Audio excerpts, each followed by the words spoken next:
So this is a trip to the north part of the Sahara Desert. The basis of this trip is around using survival tactics and techniques are found online and practically using them in a situation that they are required for, hence the reading from the text online. So I've just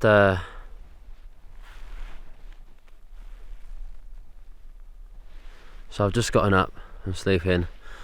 I did not mean to sleep that long. I just wanted to rest. It was very, very cold. I was very, very tired. Yeah, like even in this poncho, it was extremely cold to trying to sleep on the desert floor.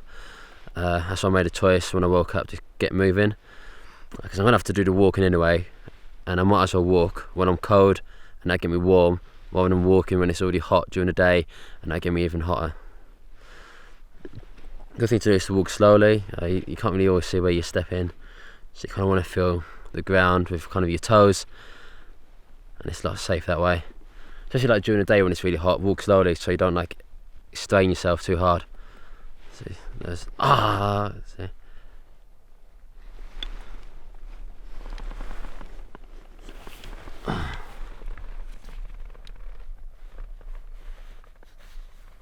That's fine, it's fine, it's fine.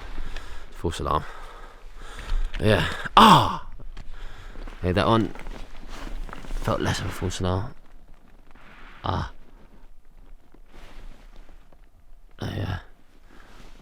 What we want to do as well is take the easiest path. You know, you don't want to be climbing up hills or mountains or sand dunes. What you really want to be doing is staying down low in the valleys. You know, climbing up will exert a lot more energy than kind of walking around.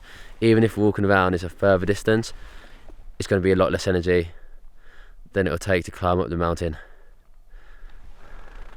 Or like sand dune in this case. Now it's called kind of similar things. But it's better like zigzag in and out rather than going straight line, up and down, up and down, up and down. So let's keep walking. In any survival situation, it's very important to kind of mark your trail. You know, if you leave your camp, you're going to want to mark some kind of arrows or some signs or some notes about where you're going. Essentially, like if someone just stumbled across your camp, they'll have no clue where you are unless you leave signs. So if you continually make arrows, you can do it from rocks. I'm making this one from parachute because this is what I've got on hand. And then you just put some rocks in it to make it neater, make it more defined. And there you go. You can let anybody know, any rescuers, what location you're going to. I'm heading that way. I found.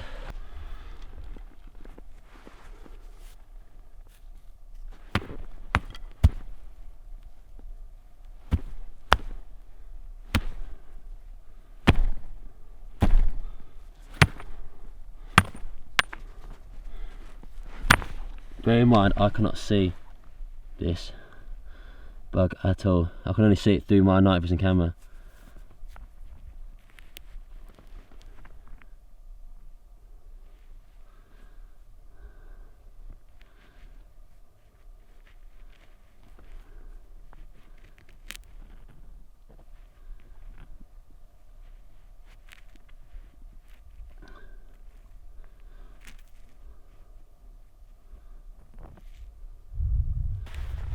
Just made a nice little find.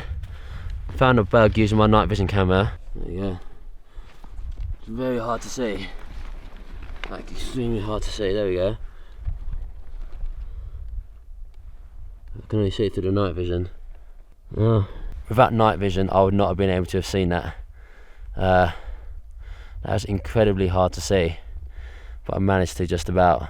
Like I can't see it right now. Like you can see it with night vision. I can't see it. I know where it is, but I can't see it. Like I know where it is, but I just can't see it. So I'm relying purely on a night vision camera to do anything with this. I can't even see what type of bug it is. I can't see it at all. Like I'm using the camera to guide where my stone is, but I'm nowhere near it. Huh. It's a weird one that you've killed an insect to eat. Like a beetle of some sort. But you can't. You can see it on camera, but you can't see it.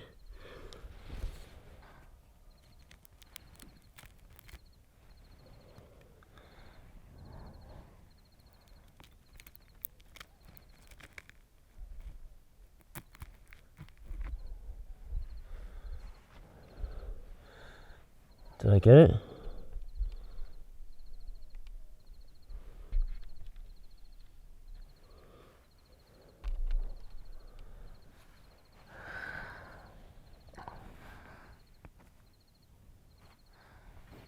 There we go.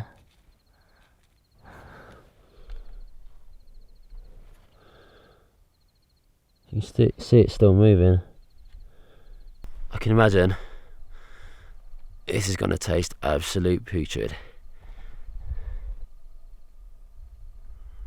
It's still moving.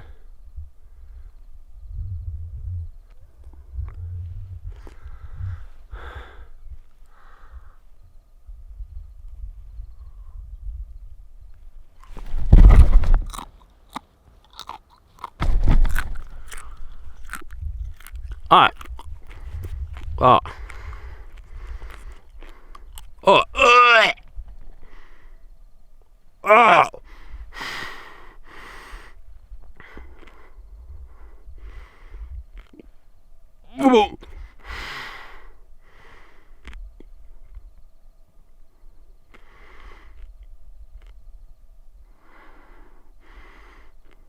Mmm.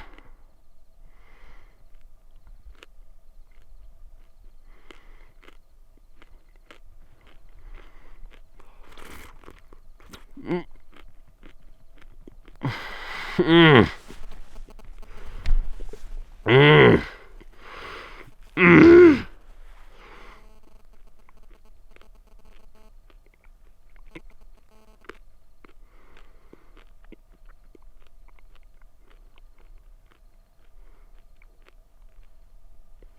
Ah. Ah.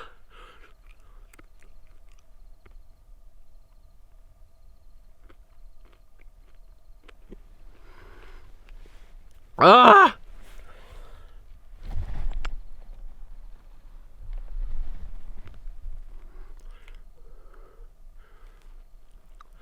That is the grossest thing I've ever eaten. Oh god. Oh.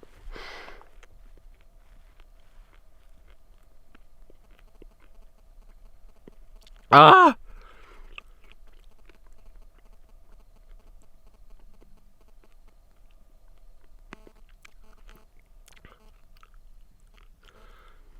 Oh god.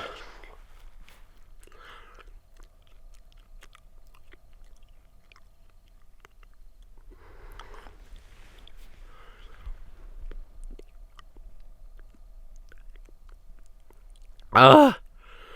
Ah.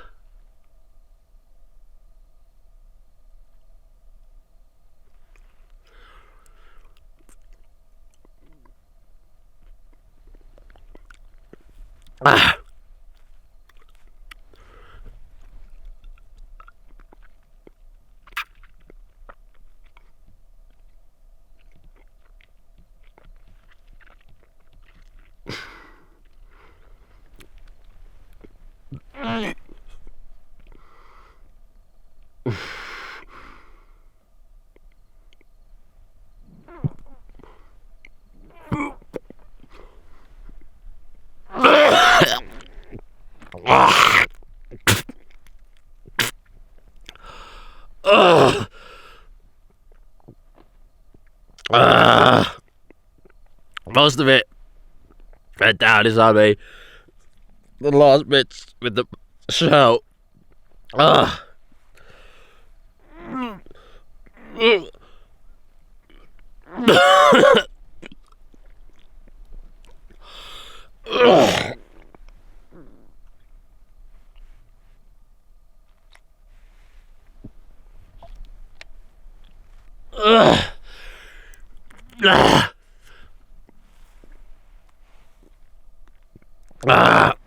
I mustn't be sick. If I'm sick, you lose any water content in your stomach. Most of it went down, but my God, some of it came back out.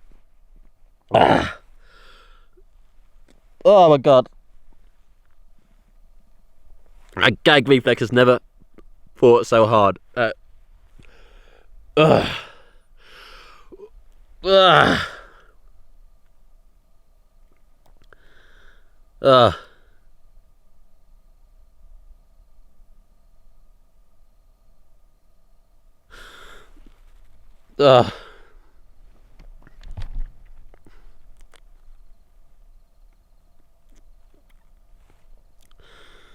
Oh God.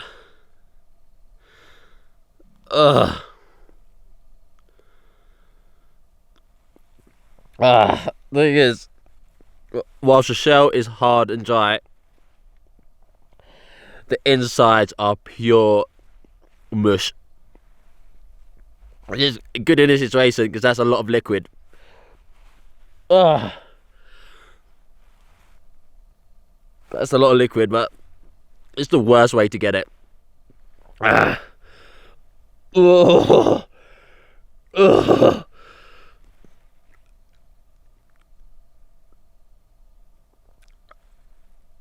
Oh God, that's a big one.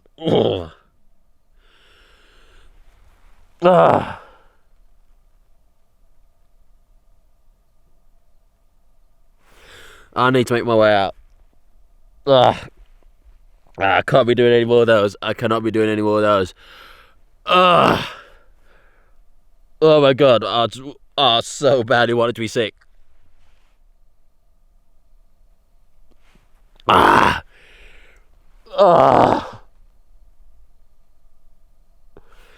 was absolutely sickly. Never have I tasted anything so bad.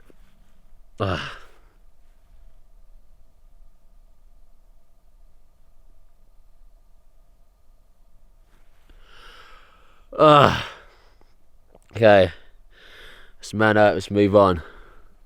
That's quite a good saying. Let's man up, let's move on, let's go.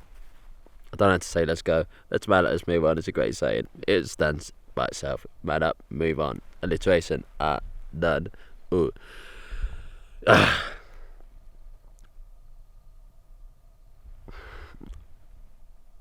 Oh. That was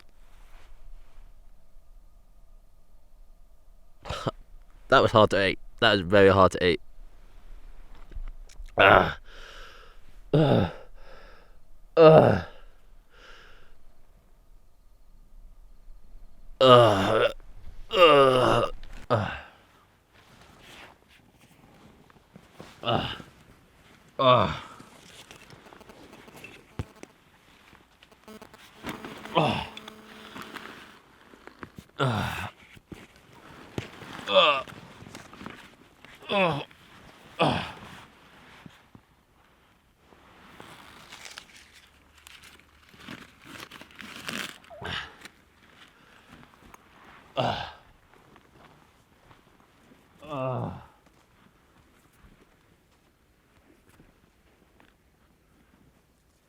That very much had a very barbecue-like aftertaste now. It tastes like barbecue crisps. Let's keep it going.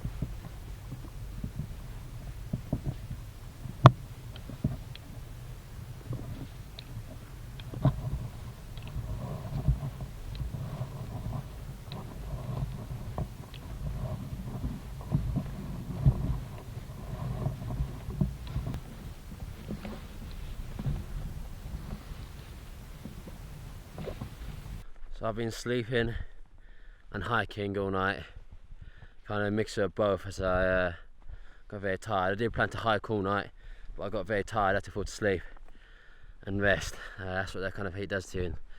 I'm just walking out now. The key way to get out of any kind of situation in terms of an environment is to try to go downhill. Generally, best way to get out of any situation is to generally go downhill.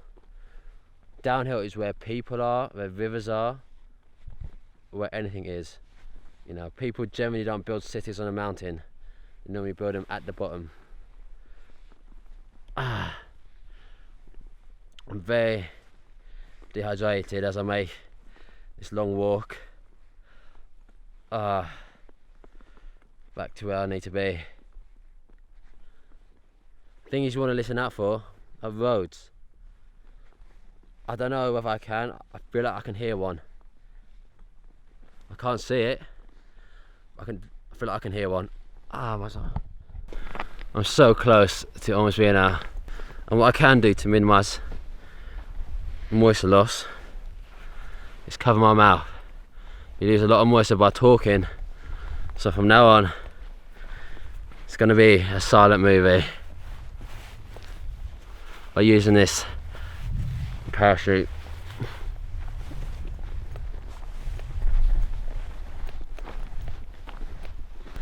Another method is to also breathe through your nose rather than your mouth. Just keep your mouth shut. I will say something though. My arms are getting weak just holding this camera. It's that little energy I have inside me, that little moisture which is required for you to do your daily tasks. That's why I keep switching hands. And as you can notice, I've gone to a single camera setup. As you know, my energy levels are much too drained, especially when I'm walking. I can't afford to be walking forwards and backwards, setting up new shots constantly and out the nose. This also protects your mouth from getting any dust inside it as well.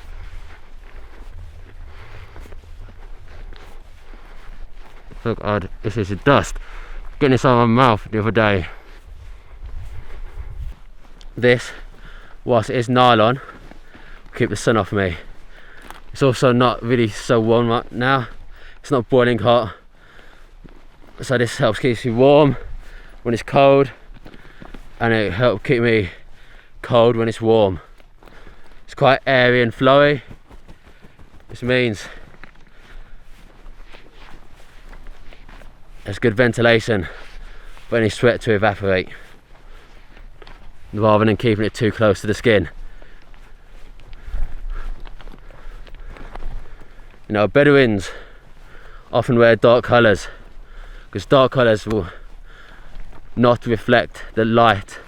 Well, Bedouins traditionally wear dark robes. You know, people say often if it's hot, wear white, but white would just reflect the body heat back into the body. By wearing darker clothes, you allow the body heat to leave your body much better. You know, there's arguments for both. There are benefits to wearing white clothing, benefits of dark, but you know, if the Bedouins do it, then the Bedouins probably have a good idea. They've been living out in deserts in Africa for millennia. Survival challenge purely with a plastic canteen. So I completed this survival challenge purely with plastic canteen, steel wool, parachute, and some plastic piping for my battery cut out.